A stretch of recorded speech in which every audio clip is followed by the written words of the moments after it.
গোলাঘাটত আৰম্ভ হ'ল উচু প্ৰশিক্ষণ কেন্দ্ৰ। নগৰখনত উচু খেলুৱৈ আছিল যদিও নাছিল এটা উপযুক্ত প্ৰশিক্ষণ কেন্দ্ৰ। গোলাঘাট জিলা ক্ৰীড়া বিষয়া বিমল গগৈৰ তৎপৰতাত বিশিষ্ট ক্ৰীড়া সংগঠক পূৰ্ণ ৰাজখোৱাৰ নেতৃত্বত খেলুৱৈ আৰু খেলুৱৈৰ প্ৰশিক্ষকসকলক সংগঠিত কৰি এই প্ৰশিক্ষণ কেন্দ্ৰটি ধুনীয়াকৈ সজাই পৰাই মুকলি কৰাৰ ব্যৱস্থা কৰা হয়।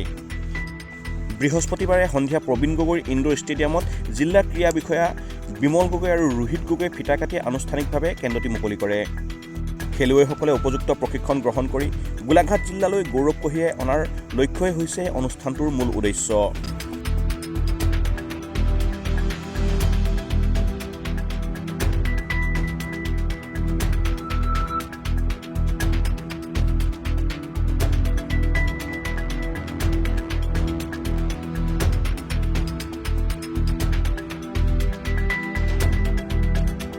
গোলাঘাটৰ পৰা মেঘালী শইকীয়াৰ সহযোগত খবৰ গোলাঘাট।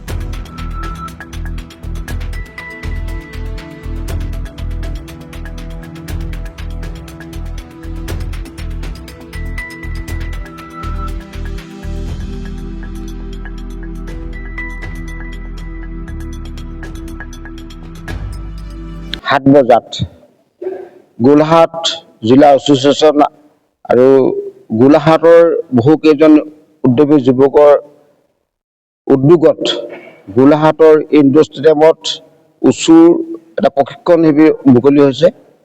আমি আশা ৰাখিম এই প্ৰশিক্ষণ শিবিৰৰ পৰা গোলাঘাটৰ বিভিন্ন শ্ৰেণীৰ ছাত্ৰ ছাত্ৰী উপকৃত হ'ব। আগতে আমাৰ এটা উচু ক্লাব আছে আৰু উচু এটা আমাৰ ফাউণ্ডেশ্যন য'ত বালিজানত তাত হৈ থাকে, কিন্তু গোলাঘাটৰ জিলাখনৰ বিভিন্ন জেগাৰ পৰা বহু ক্লাব আছে, সুন্দৰকৈ ইয়াত খেলিবলৈ সুবিধা পোৱা নাছিল। আজি জিলা ক্ৰীড়া সন্থাৰ জিলা ক্ৰীড়া বিষয়াৰ সহযোগত আমি এটা সুন্দৰকৈ পৰিৱেশ এটা পাইছোঁ। আমি আশা ৰাখিম যে এই পৰিৱেশটোৰ যোগেদি আমাৰ ল'ৰা ছোৱালীবিলাক আগবাঢ়ি যাব।